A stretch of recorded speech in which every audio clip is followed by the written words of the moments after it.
So after having given, with Hashem's help, over 90 shiurim, and counting in Kolel over the past 2.5 years, I've been considering for a while the idea of perhaps recording additional material, not as a proper formal shiur in front of the audience, in front of the Chavrei HaKolel, but perhaps more as supplementary material, optional material, not necessarily as formal and cohesive a shiur, but perhaps to go through some inyanim relating to the simanim as we learn them in Kolel. So let's see how this goes. Let's start with Siman Tezayin, which according to the schedule, the Sidrei HaLimud in Kolel, is what we should be learning this week, Pashas Mishpatim. So Even Ezer Siman Tezayin is Isur Goya V'Shifcha. This is a siman that has probably an unusually high amount of censorship in the text as it appears in the standard Shulchan Aruch. I myself am using a Shulchan Aruch HaShalei, Doris Friedman. I believe the edition is from a Rosh and the text here has been corrected and fixed and brought in line with what the original text was supposed to say. But I would imagine it shouldn't be that hard to follow along from any Shulchan Aruch, but just keep that in mind. Sif Aleph, Yisrael sheba'al goya derech ishus, o Yisraelis shenival al goy, harei elu loikin min ha-Torah shenemar leisis chatin bam, and there's a Shraga here, v'yesh chelken bezeh. So there's this question of leisis chatin. What does leisis chatin apply to? In which scenario are you being over in leisis chatin? So Shulchan Aruch phrases it that it's a Yisrael who was with a goya in a manner of ishus, or vice versa for Yisraelis shenival l'goy, and this injected derech ishus there as well. That's the classic loises chatim bam the Torah is talking about. However, there are other scenarios in which a yid might be cohabiting with a goy. So the Shulchan Aruch continues and says, Aval habal goya derech znus b'mikra chayav aleh midrabanon mishum goya u'mishum zayna. But if it's more of a chance encounter, derech znus, as opposed to derech ishus, as a long-term thing, it's just derech znus, then it's just not leisis chatin midiraisa, it's just midrabanon, and specifically midrabanon, it's goya and zayna. These are categories of isser midrabanon that one would be over on. Because otherwise, just min ha-Torah could be, there's a loophole, quote unquote, of bola goya derech znus, so midrabanon, goya and zayna. Uma kanoi say makas mardos, and the if continues. But I want to discuss this last passage as it's elaborated in the Beis Shmuel, the Bar Heitev. If you look in the Bar Heitev, it was essentially quoting from the Beis Shmuel. When the Shulchan Aruch said, Chayav aleh midrabanon mishum goya mishum zayna, so there's the following addition. Ve'im yesh lo ba'al, what if this woman was married? We did not address what her state was, what her marital state was. Right, obviously some goyas are in what we would consider a normal marital relationship, and some are not. So you say derech znus b'mikra, you're imagining likely someone who's not in a marriage. So what if this person is in a marriage? Obviously the word znus is used in different ways, can be referred to someone who is betraying their marriage, but the derech znus as was used here was more an indication of the chance nature of the encounter. So what's the story? What effect, if any, would the husband of this goya being in the picture have? So our Heitev, taken from the Beis Shmuel, says, Yesh lo baal ika iser de eraisa. Then there actually is another iser de eraisa that could be a factor here. Now, what iser de eraisa is that? Hainu asei v'davak be'ishtoi.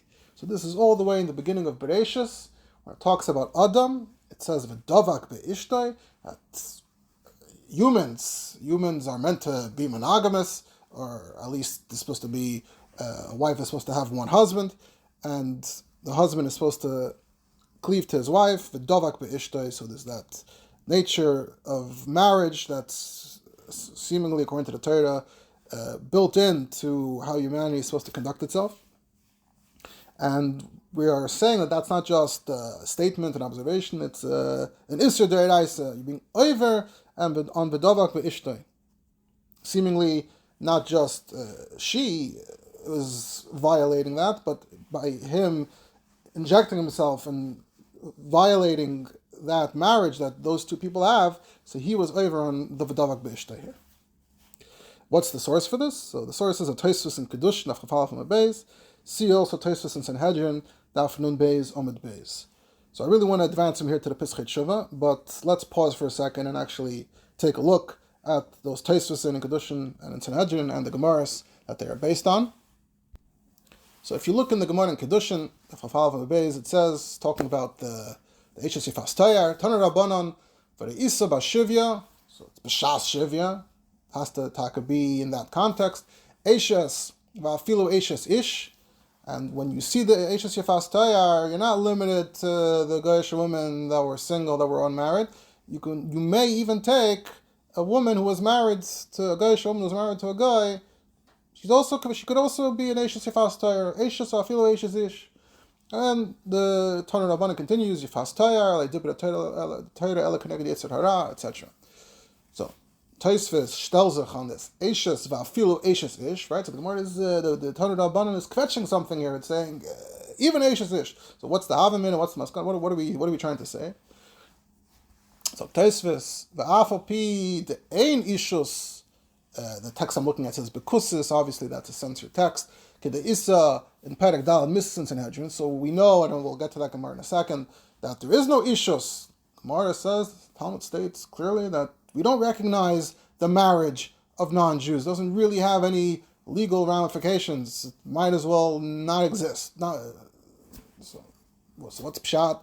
Eishes Afilu Eishes Ish, which is implying that there was a reason to differentiate, and now the Torah is saying, even though you would think you should differentiate and say maybe not Eishes Ish, Kum to Torah Rabbanan Zok, Afilu Eishes Ish. What's the back and forth here? Zok Tosfos Mikol Makom Ika Aseh. There is an Aseh, the Ksiv V'davak Be'ishtoi, V'loi Be'eishes Chaverei. So the way Tosfos phrases it is V'davak Be'ishtoi is referring to you as a yid or as a human being. You have to be with your wife. V'loi Be'eishes Chaverei. So that's how you're being over in V'davak Be'ishtoi, by being with someone else and not with one's own wife. So Tosfos here is saying that there is this asay, there's an asay of V'davak Be'ishtoi Be'eishes Chaverei, and that's why when you would see Eishes Yifas Tayar, you would think not Eishes Ish, because of V'davak Be'ishtoi. Kum the drasha of Eishes Va'afilu Eishes Ish tells you that Eishes Yifas Tayar overrides the V'davak Be'ishtoi, but not the Ishus. There was no Ishus to begin with. If you look in, so Tosfos here as well is referencing the more in Sanhedrin, so let's look in Sanhedrin, after Beis Amud Beis. Tana Rabbanan, so this is the pasuk, Isha Sheyinaf es Eishes Ish, Eishes Re'ehu, Meis Yumas. So Tana Rabbanan says, Ish prat la'katan, Asher Yinaf es Eishes Ish, prat la'Eishes katan, Eishes Re'ehu, prat la'Eishes acherim. So when are you a noyef when it's Eishes Re'ehu, which we're saying essentially is your fellow yid.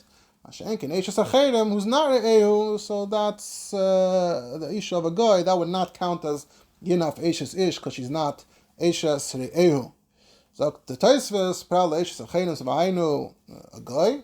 Again, I have a censored text, but referring to a guy, the Kamash Malon, the Ein Ishos L'Goyim, that here's where we learn that the Ishos of Goyim has no significance. If there was significance, then it should also be an Eishes Ish. You're telling me that you're not over an Eishes Ish, so this is where we're learning, this is where we're establishing this Yesod, that the Goyim don't have Ishos. Then Tosfos continues and says, so we're saying the whole Inyan of Asher Yinaf, Meis Yumas, V'chanek, as the Tana Rabbanan continues, not Negaya here, but Isura Miya Ika. But there's still an Isser, but the Itzrich L'mishri Yifas Tayar. We have to combine the two Gemaras. Here the Gemara says, Prat Eishes Acherim. So why over there are we saying V'afilu Eishes Ish? And the fact that the Gemara had to be marred V'afilu Eishes Ish, that's where we see that there's another Isser. Doesn't spell it out here, doesn't say the V'davak Be'ishtoi, it says Isura Miya Ika. The Itzrich L'mishri Yifas Tayar, the Dashinim Perekamet the Kedushin, Eishes Afilu Eishes Ish. So this is where we have this idea from, that on the one hand, there's no issues, but on the other hand, there's a Isser Aseh, V'davak Be'ishtoi, V'lei Be'eishes Chaverei, which is violated when one takes the Eishes Chaverei, the guy. So this is somewhat of an interesting chiddush. I don't think this is necessarily a particularly well-known Nakuda, that there's this Isser, and one could be over on this Isser in this way.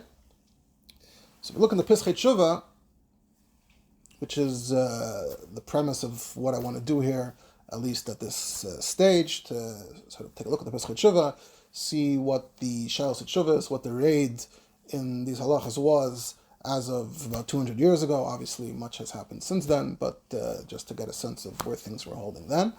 So you look in the Pischei Tshuva, so the Pischei Tshuva begins by saying, first look in the Bar Hetiv. As we know, the Shari Tshuva, the Pischei Tshuva usually have a strong link to the Bar Hetiv. You're supposed to look at the Bar Hetiv, and then continue from there. So the Bar Hetiv introduces this point, Meish Labal, and then Pischei Tshuva says, Va'ayin Birka Yosef.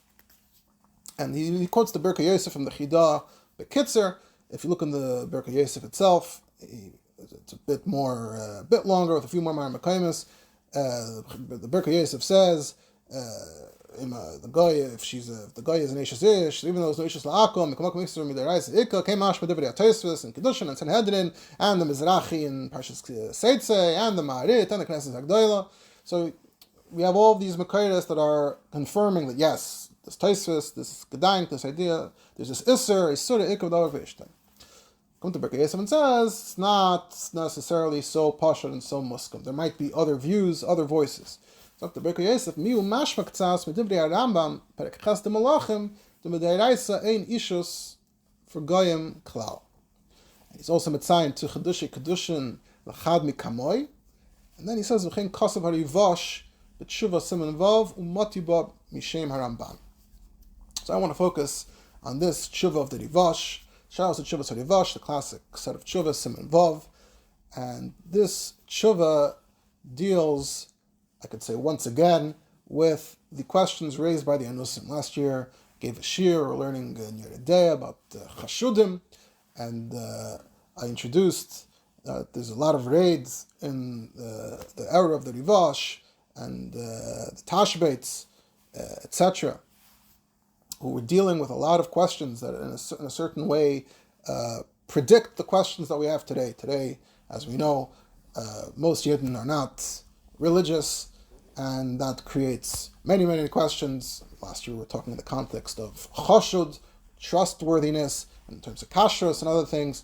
But of course, it also creates many major questions with regard to marital status, kiddushin, gerushin, mamzerim. So, in the time of, as we discussed then, in the time of the Rivash, in the year Kuf Nun Aleph in 1391, there was this outbreak of, today the term is pogroms. I don't know, it's a little anachronistic maybe to use the term back then, but anti-Jewish riots swept through different parts of what is Spain today, and many Jews were killed, many Jews were forced to convert. They were given a choice, either convert or be killed, and a large number of Jews did convert, and then this created this entire class, this entire group of Jews who were half-half. That's when the Anusim really began, 100 years before the Gerush Svarad, when people think of the Inquisition and all of that. The first thing that happened was 100 years earlier with the Gzeirus of Kuf Nun Aleph. And this created a lot of questions that we can say are rather familiar to us today. So here in fact, in Shut Rivash Siman Vav, we have a shaila that might sound very relatable and very familiar from this day and age. The question became, what is the story when Jews marry according to non-Jewish law? Today the question is, they get married in secular law. Back then, it was according to Christian law, which was also the law of the land. And that was a very fundamental question, perhaps the first time they had to deal with this kind of question. So it's a very major precedent-setting shaila and shuva. And as we shall see, some of the points raised here are still relevant, still part of the discussion up until today about secular marriage. And as we shall see, in the course of the tshuva, it also touches on this nakuda that arises here in Siman Tazayin, and that's the relevance. So from that nakuda, however, we're going to expand and just go through the entire Siman Vav and see the discussion as we find it here in the Rivash. So, as we have with many tshuvas, we actually have the address that it was sent to at the beginning, to Bonia, to Rabbi Yoman Amar. And the question concerns a woman who came from Mallorca. Mallorca was mentioned a lot in the shuvas we discussed last year as well. Mallorca is an island which was part of the Spain, or whichever country within Spain it was at the time. And there were a lot of anusim tied to Mallorca. The Rivash, etc., were also tied to Mallorca, etc. So a woman came from Mallorca, from one of those anusais, and she has her child. I haven't checked and confirmed this time around, but I would imagine, if I remember correctly, that the Rivash and all of them ended up fleeing to North Africa. So I would imagine and assume that this Shaila is taking place in North Africa, and ultimately a lot of anusim were not hurrying to leave the places that they were trapped in, quote unquote, which is a point that was raised in those contexts of whether they're chashud or not. And then at some point, some of them would also come over to North Africa and maybe want to rejoin the community, which appears to be what happened here. So a woman arrived from Mallorca, from those anusas, and she has her child. They say, okay, who are you? What's your story? And what's the story with your child? So she said that she was an anusa, and an anus from the land of Aragon, which was one of the kingdoms within the Spanish territory. And so an anus from Aragon proposed she should marry him before the Gzeira. They were going to get married back before all the tzaras. They're going to get married as a proper Jewish couple. But it didn't work out. It didn't happen at the time. And then after the Gzeira, the Kamoy Shavua Echad, which if I'm reading correctly, might even mean literally right after the Gzeira within a week,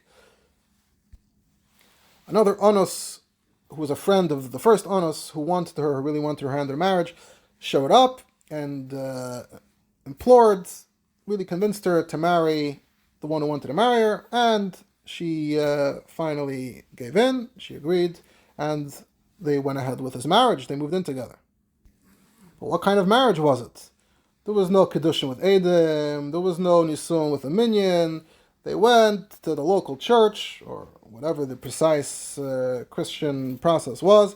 They did it with Goyim, according to Chukais Dosam, with Kane B'Moisam, with Galach, following the Christian ritual. And then they moved in as husband and wife, B'Cheskas Ishas, and everyone knew this.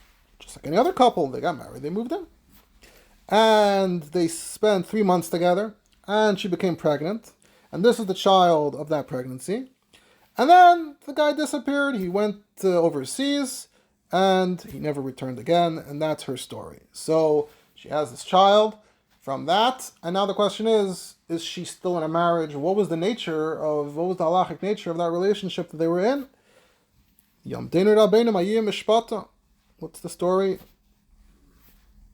So as we shall see, the Rivash is going to make a long, elaborate argument that, in fact, whatever it was that happened between them does not count for anything, and we can completely disregard it, and it has no halachic basis. It's not binding in a halachic way. Zok the Rivash, there's no doubt that this Edison or this Nisuin, Tikreim Kamesha Tirtza, call it whatever you want, that was done according to the Nimusei Agoyim Ubekani B'Moisam, that there was no Chashash Kedushin here whatsoever, even if there were Eidim Kshedim that happened to be present when it took place. Because there was not, as the Gemara says in Kedushin, Nos and Hu, V'Omar Hu, there's a precise ritual of Kedushin that did not happen. And even if you say maybe his Amira, him stating that we're doing Kedushin now, isn't always necessary when the context overwhelmingly suggests that that's why they're all gathered here to get married, for Kedushin Nisuin, and that would be the equivalent of Medaber Imal Iske Kiddusheha, and they're in the context of discussing, and then he gives her, and he doesn't spell it out, and we know from Gemara that Kol Sha'iskin Ba'isa Inyan, so you wouldn't actually have to say the Kedushin, so maybe we should count it as Kedushin. So, Dr. Rivash, there was no Nesina here either. Kan Harei Nasan Lo Klum. What's the ritual? How do the Goyim do it? The Galach says a nice bracha, but nice and tabas l'kol echad, and he gives each one a ring. So there is, in the Goyish ritual happens to be, there is no nesina of Kiddushin. so you don't have to be chayshish that maybe that should count for something. There was no act that could be construed as kiddushin according to halacha. So that we can immediately take off the table. The question is, what about the fact that they lived together? Right? Everyone knew that they moved in, this is yichud, and she was clearly with him, she clearly became pregnant from him. So the relevant sugya would be in Gittin, where it talks about someone who divorces his wife, but then they spend the night together. Beis Shammai say she doesn't need a second get. Beis Hillel say she does need a second get. And he gets a little bit into the Shaka V'Tarya, but the maskana is that according to Beis Hillel, if they were fully married and then they got divorced, so libay gaspa. So even if they're only Eidei Yichud, all we know is that they were together. That's the machlekes Beis Shammai. Beis Shammai say that's only Eidei Yichud. Beis Hillel say no, libay gaspa. Hein Eidei Yichud, hein Eidei Bia. We assume they were together. Mashenkin, if she was Niskarsha in Edison, so they never really actually moved in. They never lived together. So even Beis Hillel would say that they're not choishish l'kedushin unless you have Eidim shenivala. The Rosh mentions a few additional conditions of how exactly the Eidus has to be structured so that it counts for this purpose. But we have this concept. We have this concept from Gittin that there are scenarios in which being together, whether you need ADB or you don't need ADB, you would say that essentially we should assume that this was a bia that served as a kiddushin and rechayshish l'kiddushin, and therefore we have a problem. And that's the case we're trying to compare to here. So Dr. Rivash, based on this Gemara in Gittin, we actually find some Ga'onim and the footnotes in Mechon Yerushalayim, Mitzayin to different Rishonim that quote the Ga'onim. That means that even out of the context of a divorcee, right? The Gemara is only talking about, as I'll emphasize that, the Gemara is only talking about specifically coming out of a divorce, and whether then the bia might be understood implicitly to be l'shem kiddushin. But some Ga'onim said that what this teaches us is that in any situation, kol isha shetibol b'fnei edim, as long as they're edei bia, she would need a get because there's this general chazaka she'en adam ma'isa bilasa bi'ilaz nos. So based on that chazaka, any even what seems like perhaps a chance encounter between a man and a woman, if they're edim, if they're witnesses, then she would need a get. So based on that, certainly in this kind of situation in which they're clearly friendly with each other and literally took her and moved in with her that she should be his wife, it would seem that Lefidus gang, she needs a get, because as long as you have Edim, that she was Nisyach, and in this case you wouldn't need Edim Bia, because when you need Edim Bia, Dafka, when it's Niskar Shemina Edison, She'en Liboy Gaspa. But here, even though it's not a case of Nisgarsha, not from this and not from that, but based on the whole dynamic of their relationship, it's the equivalent of Liboy Gaspa. They moved in together. So you don't need Edim Bia. The Edim Yichud would suffice. You would say, Hein Edim Yichud, Hein Edim Bia. And Abazoi, Shnivala, obviously we can understand, we can read between the lines, obviously they were together, so you would say it's L'Shem Kiddushin, the Ein Adam Eisa Bilasa Bilaznos. So we have a problem. We just explain why there might be a problem.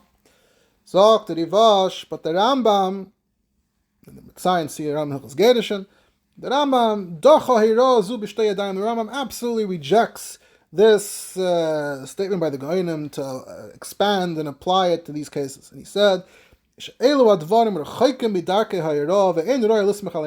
you paskin, this is all wrong. Chazal only said this chazaka in a case of a divorce, because in the case of a divorce, it makes sense that when they reunify, when they come back together, that the yichud, the bia, it's l'shem kiddushim, they want to come back together.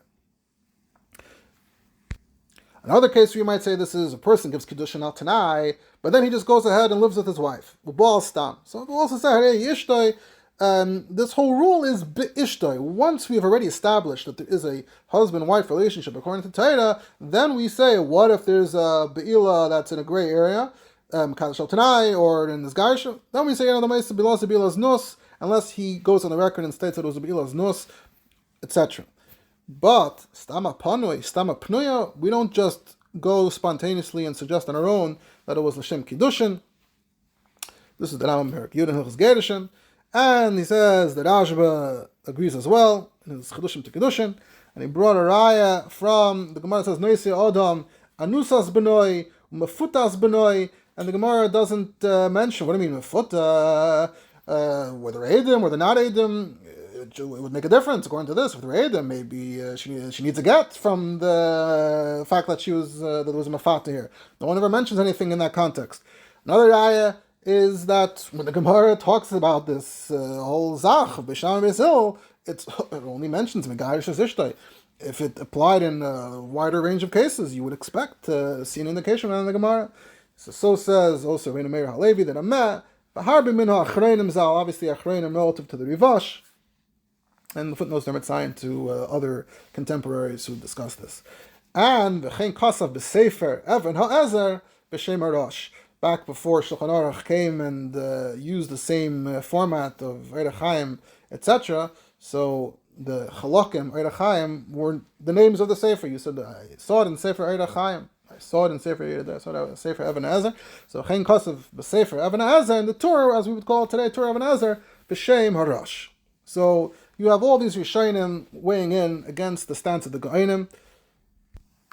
Now we don't just apply this rule and say that any two people who live together have to be chayshish for a get, no, it doesn't work that way. It has to be, it's only in very specific, narrow cases that were mentioned clearly in the Gemara.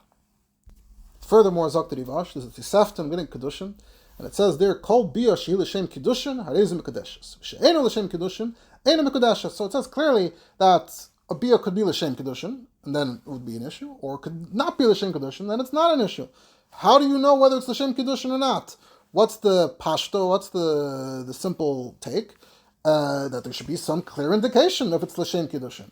And that is the standard. That is the bar. It has to be b'fei L'Shem Kedushin in order for it to be Kedushin. Once you fall below the bar, then automatically not Mekadashas. He says, this makes a lot of sense. Nidar nochin shiroi lismach alav. So in this case, where he did not tell Adam when he was misyach with her that this is liver L'Shem Kedushin, so based on everything we've seen until now, there is no basis for us to create our own chashash that maybe this bia served as an act of kiddushin.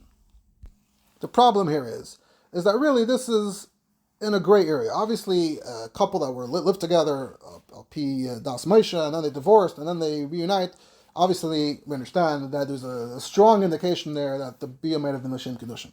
We understand, based on majority of Rishonim, that stam apani and a pnuya, that meet by chance, a short fling, a temporary thing, we can understand why they're saying that we should assume that it is a bilas nos. There's no reason to think that it was l'shem kiddushin. But obviously, in this scenario, it's somewhere in the middle, because they did move in together as husband and wife, and they were anusim, and they were aware of Yiddishkeit, etc. So, can one argue that that's not quite the Panu and Pnuya situation? Sakta Rivash, you're going to come and say, no, that Amam is only going to say this with a Panu and a Pnuya derech mikra, because there was no indication of Kiddushin, but here they got married and they said that she's going to be his wife. So that's a form of Medaber Ima Liske Kiddushin when they were Nisyached, and then he wouldn't have to spell anything else out. And it would be as if he told the Eidei Yichud, by the way, we're going to close the door and there's going to be liver L'Shem Kiddushin. Sakta Rivash, not only do I not accept that, I would argue the opposite. Adraba Ibchem Estabra. Even those Go'ainim that seem to apply it to any meetup between any two people, but even in this case, the Go'ainim would say that it's Feidish not L'Shem Kiddushin. How do you get to that conclusion? He says because the whole context was Nisuin b'chukes hagoyim Avodah Zara ubebeis b'moisa mipi hakomer. So Dr. Rivash, that's anti-Kiddushin. That's the biggest declaration that you don't want to do anything L'Shem Kiddushin. Obviously, in the context today, when someone instead grows up in a home where they understand that marriage is done the Yiddish way, and they want to rebel and they want to go as far away as possible, you can imagine they're going to get married with a galach. So you know very clearly this person has, the last thing on this person's mind is to get married L'Shem Kiddushin al Pidas Moshe v'Yisrael. Obviously, here, again, it's a bit more of a gray area what their motivations were, but the Rivash takes it at face value and says, you have these two, they're going mamish to the base of Avodah Zara, the Koimer, so that's the biggest declaration that they have no intention of Kiddushin Kedas Moshe v'Yehudis, They're definitely getting married b'darkei hagoyim, which are not potatoes kedushin v'gittin, and Rebazoi, she's not nesua. So what framework and halacha would we place this in? We would say it must be a pilegesh b'loi kesuba v'kedushin. Obviously, pilegesh is its own discussion, but for the purpose of this, we're assuming there's a concept of a pilegesh b'loi kesuba v'kedushin, and that's where we would fit it in halachic terms, and that was the intention, and that is indicated by their actions in getting married in a Christian ceremony. The footnotes here, Mechan Yishalayim, they point out that this passage, this argument, is cited by the Beis Yosef there in Even HaEzer. The simon that he was referring to when he said Chen Kasim Sefer Even HaEzer is simon Kuf Mem Tes, and so there the Torah simon Kuf Mem Tes, the Beis Yosef cites this Rivash. As we know, Beis Yosef cites the Rivash many times. I think I mentioned it last year. Subsequently, someone printed a sefer with documentation of how much the Beis Yosef quotes the Rivash, trying to make the case. The quotes come out every single tshuva, and the paskins come out like every single tshuva. The incredible influence the psak of the Rivash has in the Beis Yosef. So this gets quoted in the Beis Yosef as well. And now we get to the part of the Rivash that's actually relevant directly to what we began with here in Even HaEzer, Simon Tazayin, with the nature of non-Jewish marriage. Zok the Rivash, you might argue and say, what do you mean? You tell me that Goyish marriage counts for nothing? It says in Sanhedrin that B'nai Noyach, B'ulas Bal Yesh Lahen, they have a concept of a woman who's married to a man, but they don't have the concept of Chuppah V'loi Nivala. It has to go as Lefi B'ulas Bal, they'll be living together. And then they have this Eishes Ish, that's part of the Sheva Mitzvahs. Person who's mizana with an Eishes Ish, and a guy who's mizana with a goya who's an Eishes Ish, is killed. How do we determine that she's an Eishes Ish? B'ulas Bal. So you're going to tell me that in this case, he said, I want to marry you, not according to Jewish, I want to marry you as to goyim.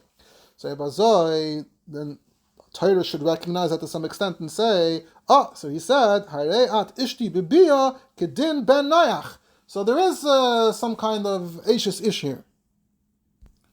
I don't know if he clearly spells out, and if that were the case, then what should happen? Obviously, there's his own discussion of how non-Jewish marriages are formed and dissolved according to Halacha, but he throws this argument in. Wouldn't that count for something? Zok the Rivash, no. The Ben Noyach ein loy ishus be'ishtoi. To a great extent, we are essentially saying that there is no ishus, the way Halacha, the way Lamdus understands ishus. That ishus is not present between a guy and his wife. It's just for the purpose of how we determine who is deserving of the death penalty.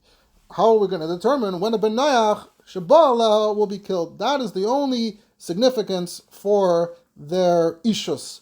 But a Yisrael who is not a ben Noyach, so he's not chayev and an ishus ben Noyach, and we have this clear drasha in Sanhedrin, ishus re'ehu prat le'ishus acherim. And he says, so there's nothing there, and then there's, you're going to tell me this p'snachan isser? No, there's no isser b'chlal, there's no isser of a Goyish woman who's an Eishes Ish. The only gzeira is midrabanan, which was what the Shulchan Aruch and the Simon Tazan is referencing, the gzeira space dunah shel chashminoi, that say that she's mishum nashga, or mishum nashgaz. So the Rosh Tevis nashga is neither Shifcha Goya Eishes Ish, so it actually has Eishes Ish in there. Nashgaz, which is the more common one, does not. It switches out Eishes Ish for Zaina, neither Shifcha Goya Zaina. So if you go with Nashgaz, so literally Eishes Ish is literally not there on the list. So a person, even Midraban, who's going and being over, Nashgaz tells you that Eishes Ish was not one of his 4 problems. He has other problems. And even Nashgaz that says Eishes Ish, it's Gzeira Mishum Eishes Ish al Yisrael. So it's not really issues. Dr. Rivash, Ebazoi, so Zeh, Ava Pisha Chata, Yisrael. But he means that in a legal sense. He's still Yisrael. So Ebazoi, everything we've said about the nature of marriage between non-Jews has no relevance to him. It's only relevant to their fellow non-Jews to know who's chayav and sheva mitzvahs. He's still Yisrael. He's not still b'din sheva mitzvahs. So there's no kiddushin here, and she's not a surah, even b'gzeiras b'sidin hashmenoi, even if you say nashga, because there's no half kiddushin over here. So Mela, what do we learn from all of these ideas? What do we learn from these Makaitis about Eishes Re'eh, Pral Eishes Achedim? We learn that there's nothing going on halachically between these two people. Now, let's pause here in the Rivash and return to the Chidah and the Birkei Yosef. What do the Chidah and the Birkei Yosef say? Chidah and the Birkei Yosef said, you have this Tosfos, you have these Yishayim that are saying, or Achreinim, that are saying that there's this Yisoid of Dovak Be'ishtoi, that you're over on a certain Isser D'Oraisa. So even though the Drasha is still the Drasha, Prat Le'ishes Achedim, but yet there's still an Isser of Dovak Be'ishtoi. So the Chidah said, from the Rambam was mashma that there is no ishus at all. The chen kasav rivash with shuva simin vav. So again, the rivash doesn't really address it directly, but from the entire presentation, seemingly there is no mention, no indication of any other factor here. I don't know if that existence of that issur would have really thrown off his whole argument anyway, but it just sounds like from the rivash that there's absolutely no such concept. Now back to the Rivash concludes and says, by the way, this whole point that I'm making that the Ishus doesn't count for anything, and let's say it counts for something, what happens when you have Ishus of a guy? When you have Ishus of a guy, you can dissolve it just as easily. All they have to do is part and move out, and once she moves out and she's no longer in a relationship with him, the marriage is over for purposes of a benayach. So it wouldn't have any relevance really to Gittin anyway and to this whole discussion. But the Rivash still felt it was worthwhile to mention and address and make his statement about it. In the footnote, they mentioned that, like everything that has to do with Shemitz B'nai Noach, there actually are a more interesting range of opinions. They say the Rambam is talking the one who says that with Ben Noach, they can essentially divorce each other. If she moves out, then the marriage is over. But quotes another Chidushim HaMichosim L'Haran in Sanhedrin, quotes Rabbeinu Dovid that says that B'nai Noach don't have Geirushin. There is no concept of Geirushin, there's no Heter L'Olam. That's very surprising and unusual Shitta. Surely that's not the one that's cited Halacha, but it's just interesting to note and to mention. While we're with the Rivash here, though, let's just conclude his argument. So he wants to leave no stone unturned. He wants to make a very persuasive, decisive argument that there's nothing to be choshesh for here. So he adds another point. He says that Ivad says, and this is a Ivad in Hasagas to the Rambam, that even those Goinim that said that it's possible to create Kiddushin randomly and you would be choshesh for a get, even those Goinim were talking about Muchzoken Bekashrus, people that there was nothing about them previously to suggest that they're the kind to just do these acts frivolously. Chazaka, that they're not going to suddenly make a hard U-turn in front of Eidim and start to be mezana. But people that have a track record that this is the way they behave, chashudin the pritzas harayis, then even the Goyim would say that there's no reason to think that all of a sudden they got all serious and they're being chesed to Kiddushin. And he says essentially the Rambam also says the same thing in Hilchos Nachlas. A person who has a child and he says, this is my child, and the mother was mishachreres. So seemingly, based on the usual rules of halacha, we shouldn't believe him. Certainly with regards to his estate. If he states this is my child and he's a legitimate child, so in terms of inheriting his estate, we should trust him. But Zak the Rambam that no, we don't believe in this context. Obviously the other siblings might be trying to make the opposite argument. They have a vested interest in him not being deemed a legitimate child. Zak the Rambam, we don't believe him that he was mishacher, and we know historically, I believe it may have been is the name Shlomo Asaf. I'm working from memory here, but there's a classic article about slavery in Jewish practice, and he reveals from various Shalos Tshuvos that slavery was practiced in especially the Muslim countries where slavery was still very prevalent up until quite recently, or some would say ongoing till today. But as of perhaps 200, 300 years ago, it was still somewhat common for Jews to have slaves and maids. And we just know historically, from everything we know about slavery, that masters tend to take advantage of their maids. That's just, as we know from American history, it just happened so many times that masters fathered illegitimate children with their maids, and then there was the question of what to do with them, and that includes Jews as well in these earlier periods in these countries. And sometimes you had scenarios in which they would then perhaps free their maid, or whatever the halachas are. That's a whole discussion in its own right. So I think that's the subtext here for what the Rambam is saying. The Rambam says, we don't believe him that he was Meshacher her first, as opposed to saying that no, it's probably the opposite. He probably just took advantage of his maid, and now he's concocting a story. Elam Kain, who Talmud Chacham, Adam Kosher, Shehuchzak b'dikdukim mitzvahs. Unless he's an extraordinarily lofty person that we wouldn't be chayshud, we wouldn't suspect him of doing that with his shifcha. But if he's stam a guy, if he's stam ishar yoitis, and ein tzorach loymar, never mind those that have a reputation, mafkirin atzman lekach, then we would not trust the father, even with regards to his own estate, and his brothers can literally sell him further into servitude. Not only would he not be equal to them and be a free man, according to Yiddishkeit, his brothers would literally instead treat him as part of the estate, part of the property, and have the right to sell him on further. Just another relevant historical detail, we know with the story of Bustanoi. Now, the story of Bustanoi, of course, has a lot of historical fiction tied to it, but it is based on historical sources about such a person. And we know about Bustanoi that he had a Jewish wife, but he also had a wife that was given to him by the king, the emperor, whatever the term is. I don't have the details in front of me. But part of the story was that Bustanoi ingratiated himself with the local ruler, and the local ruler gave him one of his daughters as a wife. She had a Persian name, and he had children from both. And apparently, throughout his life, when he passed away, there was this ambiguity as to what her status was. Was she essentially a shifcha, according to Yiddishkeit, or not? And once Bustanai passed away, there was a lot of acrimony, a big dispute between his more obviously legitimate Jewish children and these children.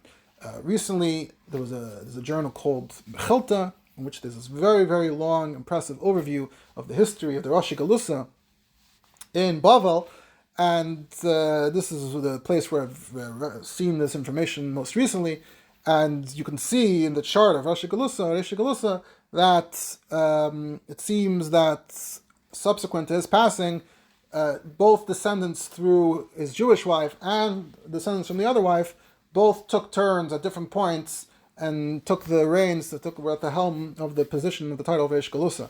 So, in terms of what happened Lamaisa, and it mentions how there were different Chacham at the time that had different things to say on the matter. But the reality on the ground was that here's a very prominent case, Mamish Negeh, the Reish Galusa, which was almost considered like the seat of Dovid HaMelech in Golus. And you see this idea of this ambiguity where he had something of a shifcha by halachic standards, and the question of the children. And literally, again, the children, the Jewish children there, I think, maybe even spoke in these terms of they would just sell their half-siblings into slavery as far as they're concerned. They would be happy to get rid of them in that way, and that they didn't get their way. So he's quoting this vart from the Rabbi that says that even these Goyim, they're talking about, just like the Rambam says, that when it comes to shifcha, you only trust a very, very chosh of a person that he actually was b'shacher her for real. So similarly, the Ravid says Goyim only say it's Hashem Kedushin when it's someone that, based on everything we know about them, they wouldn't suddenly be mezana. Muzman zag, we have no choice but to say that must have been Hashem Kedushin.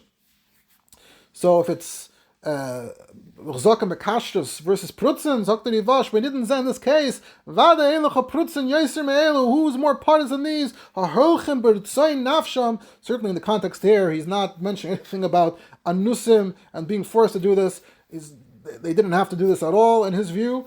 And the fact that they went to the Avodah Zarah, Leshtachavay Sham, they went to clearly it seems literally to a church. This was of their own volition, this was spontaneous, this was their doing, and Maseyim, Mechichim, Bepritsusam, Bekalusam, everything about them is screaming that these are people that have no seriousness in terms of Yiddishkeit, in terms of Halacha. They're certainly not thinking of anything relating to Kedushin. And the Rivash adds an observation, he says, Ba'avonis, unfortunately, after the Gzeira, in this group of people, in this society, except for Mamish Yechidim, a lot of these Anusim are Anusim Ahin, Anusim Ahar, but they're taking advantage. They know that Goyim are more licentious, there's more freedom, biznus, And we see that the rates of znus have shot up in this society. Rovo mispartzim beznus shel nachriyos, afki beznus shel bas yisrael pnuya. The nasalam kaheta, they threw all the halachas out the window and they felt freed and released to behave this way. So that's a general observation about the spiritual level of these people. Like I said, this ties into that question of chashav b'kashrus. I think in different shuvas there we saw that their estimation of these people rose and fell. At one point they were more likely to say that oy nebach, they're taka anusim, and at other points they seem to be saying that they know what they're doing and they're okay with it. So he says, never mind, Kali Yolam, this guy is the worst of the worst. Because what did he do after he lived with his wife for 3 months? He abandoned her, he left. That tells you that the Soifoi, what he ended up doing at the end, he tells you that this kind of lowlife certainly had no thoughts of Kiddushin to begin with going in. Just to hammer that home, he adds, when he comes and says, I want to marry you, let's go to the chuppah. So we know from Hilchas Nida that there are supposed to be Shiv and Akiyim, Yemei Chimud, and she's Becheskas Nida. And surely she wasn't Toivel and Idasa, regardless of what her actual cycle was, but just, automatically you have to Toivel before the marriage, simply for this reason. And we know she wasn't Toivel, there was no mikveh there in Mallorca. So the whole act was a bias nus with nida involved here, and if he is in this very act, he is being matter himself to kares. You think the pnuya thing bothers him, and he's being chayshish for that, and he's being mechaven l'shem kiddushin.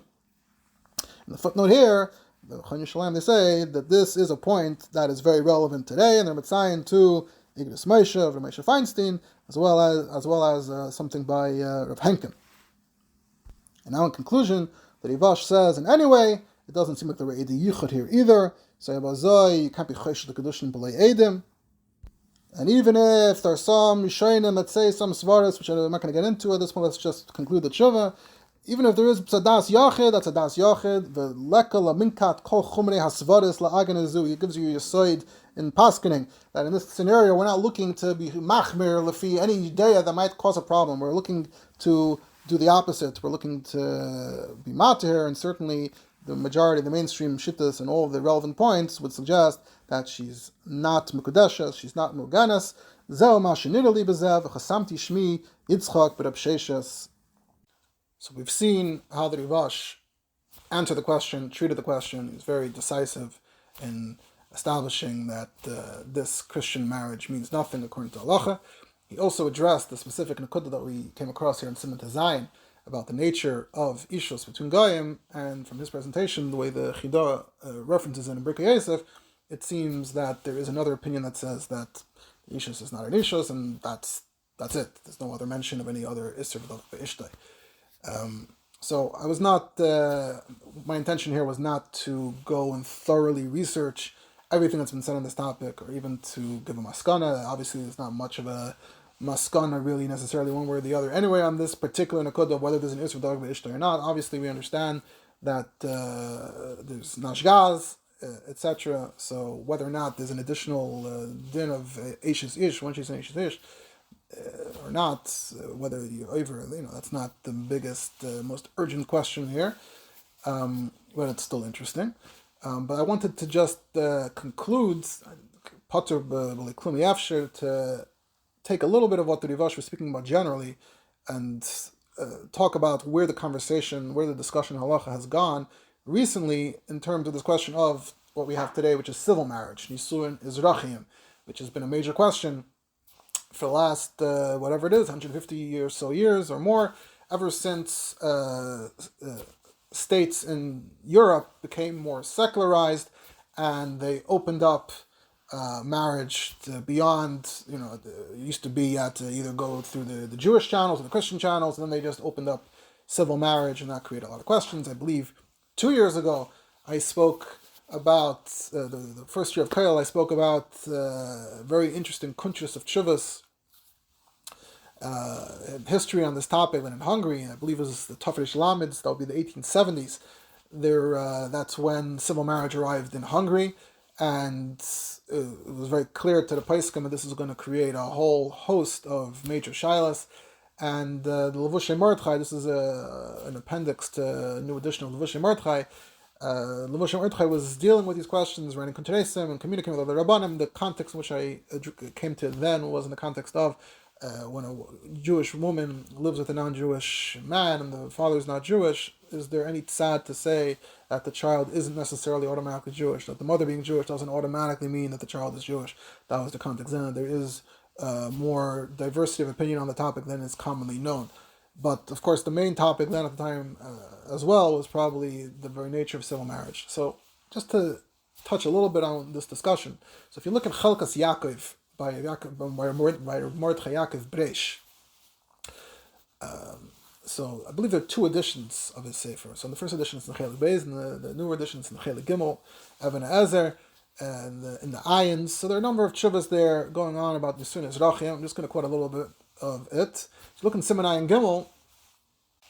So it's actually not him speaking there. He's actually quoting a chaver, a colleague of his, Rabbi Yisrael Veltz, the Rav of Budapest, now in Yerushalayim, who had responded to something the Chelkas Yaakov had written about this topic in his Chelik Aleph.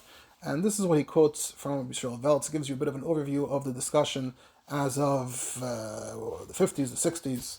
So he says, with regards to Nisun Ezrachim, so you are correct, presumably that we should not count it for anything. He says there's a kuntris L'Chatayre Yase, which may be actually related to the thing I was discussing, or maybe not.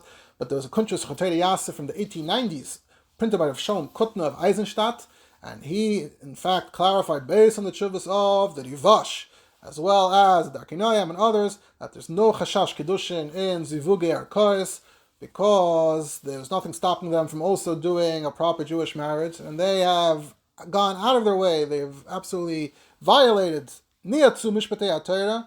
So why would we suggest that eno damaisa bilasi bilaznos? The same word that the Rivash said. All their actions are suggesting the very opposite, that they are rejecting Torah. So why would we inject into their mind that no, really they secretly are trying to be mechavan l'shem kiddushin? And of course you have the Rambam that says that in Adam Isa B'Yilasa B'Yilasa only refers to Bnei Adam Akshedim. Essentially all these ideas that were already stated very nicely and clearly by the Rivash. But they were rehashing these questions again and reaching the same conclusions. He was Meirich there, and many Chachmei Ador were masking to the kuntres, and it goes through different documentation. Obviously, for these Rabbanim of this age, those Rabbanim from the 1890s were still Rabbanim that they could have met, were still fresh in their minds, so it was meaningful to them to quote at some length. Other kuntres, Chikr Dover from 1908, another big Rav in Ungarin, also was Meirich to explain that part of Kiddushin requires the woman's participation, the woman's interest. Right? We're talking about we're putting it all on the man. Is the man Mechavan L'Shem Kiddushin? He's not Mechavan L'Shem Kiddushin. It's not just the man. The woman also has to be Mechavan L'Shem Kiddushin. And he says when a woman goes to Arkois, so we can assume that she actually would prefer not to get married Kedas Moshe B'Yisrael, because all the zchuyas, all the rights she gets from marriage to Torah, she also gets Sherksus V'Oina, she can get through the secular court. And in addition, everyone knows today that the big challenge, quote unquote, in Torah and Halacha is that with Jewish marriage, the woman can't dissolve the marriage unilaterally. She can't leave the marriage on her own. The husband has the cards. So this was very well known at the time. There were plenty of aguna problems going back very, very long time. So every such woman knows that she has a choice. She can either just go to secular court, and then she'll have more power and more leverage in potential divorce proceedings, and she can get out of the marriage easily. And if she goes out of her way to get Kedushei Torah, it's just going to create more headaches for her, quote unquote, chashash igun. So we should assume, we should use that inject that logic into our discussion and say that she surely does not want to be niskadish in Kedushei Torah. So then you can't be choshesh for Kedushin.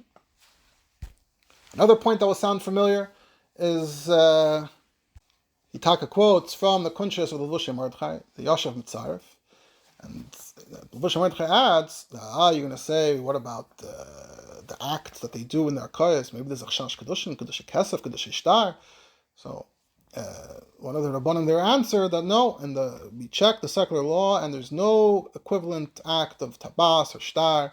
He also quotes some Chaim Ozer Gredzensky in Vilna. He was also Noita Lahakal. He was asked about someone who lived with civil marriage, and then they separated in court, and the Rabbanim were paskening that she doesn't need a get meikar hadin, and the Chaim Ozer even went further and said she's mutaris l'koyin.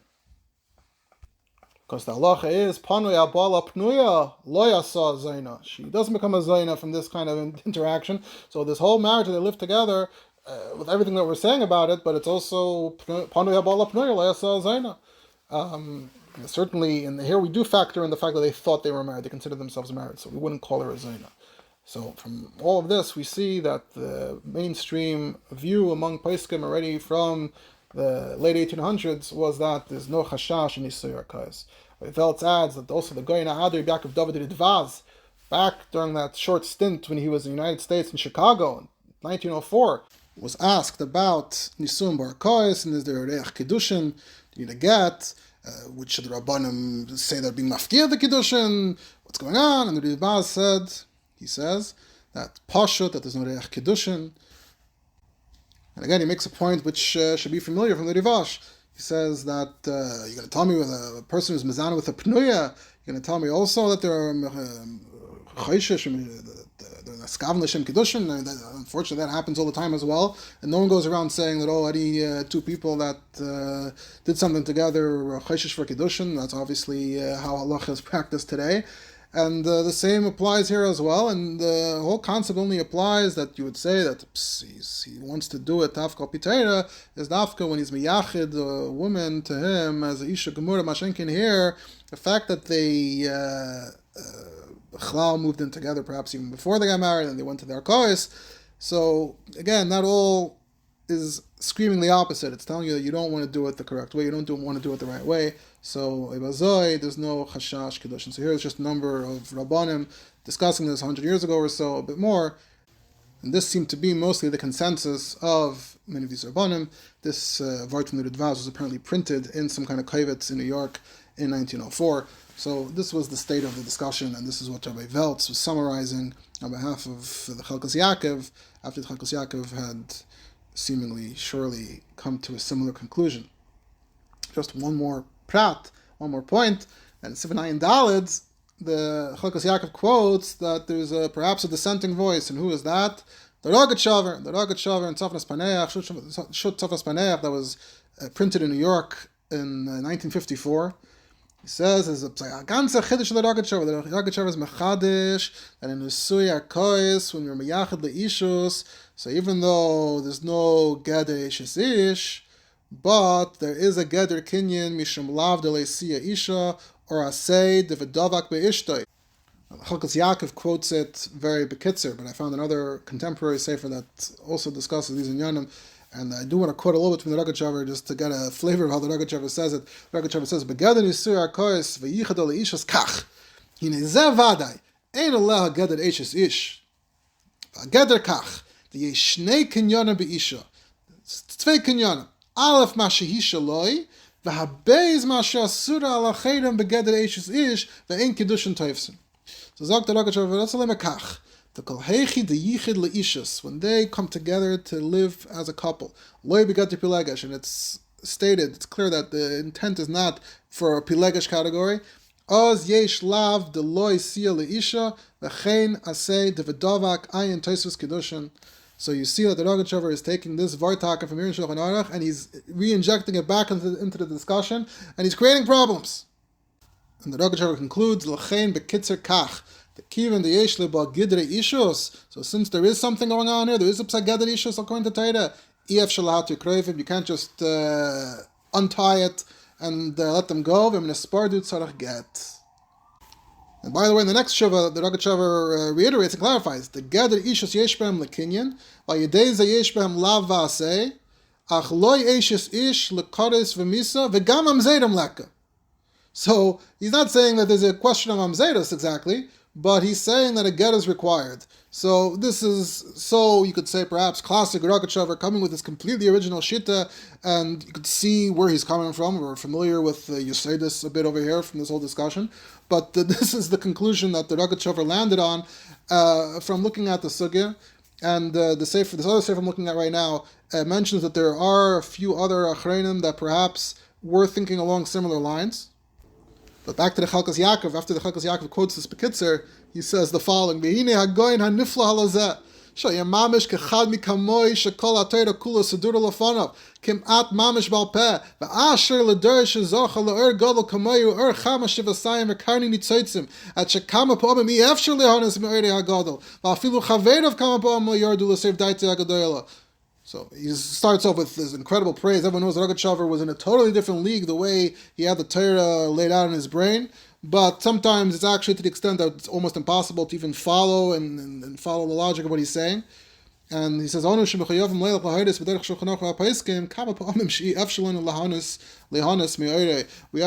beholden to the standard derech hapsak. Sometimes we can't really enjoy what the Rogachover has to say. I'm not going to quote his whole response to the Rogachover, but the first point he makes is, look in the Rivash, look at the passage that talks about the nature of Eishes Ish for a guy.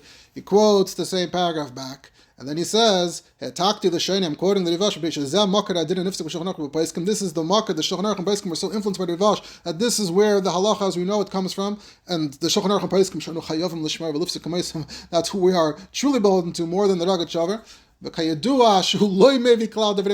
know, the Rogachover is not quoting the Rivash, he's not quoting the Shulchan Aruch, he's not quoting any of these things. As we know today, the Rogachover actually was somewhat more familiar with these Svarim, and we know that he wrote Haggais and Svarim. It's not as much as they made it out to be, but reality on the ground in the Chuvas is mostly not quoting. I haven't done a study of it, and I imagine in some places the Rogachover does quote, but I guess certainly in this case, without checking the Rogachover innovating, I'm trusting the Chalkas Yaakov that the Rogachover essentially didn't even get into the discussion as it was, as it continued in Shulchan Aruch and Paiskim. And he says, and see, Taka the base Shmuel and Evan Ezer Sim Tazayin Sivkat and Beis L'Inyan Eishes Ishba'akum V'Peschei Tshuva Sham Machlekes HaPaiskim, really by way of the Chida Im Yesh Iser Menatera. So that's how the Chalkas Yaakov responds to that point, by invoking that Rivash and pointing to this discussion here in Shulchan Aruch Siman Tazayin. So here we see this Nekuda and Siman Tazayin actually being brought back into the halachic discussion in a contemporary context. Like I said, he goes on at some further length. We're not going to get into. We want to conclude more or less right now. But if you want to take a look, it's in Chalkas Yaakov in the new edition, Chele Gimel, Evan Ezer Siman Ayin and Daled. And he makes a number of arguments as to where this part of the Rogachover doesn't fit into any existing discussion of these in Yonim. And then he concludes and says, "V'im sheyadanu she'em eshivna sarari u'befrat erech kamayni mamash kananas tefnei anok v'komakim b'negeya to paskan halacha tzrich no'onu leilach be'ikveh Shulchan Aruch ha'paiskim." We have to follow the precedent and the accepted paiskim. It's too deep for us, and we can't follow what he's saying. He says, there was a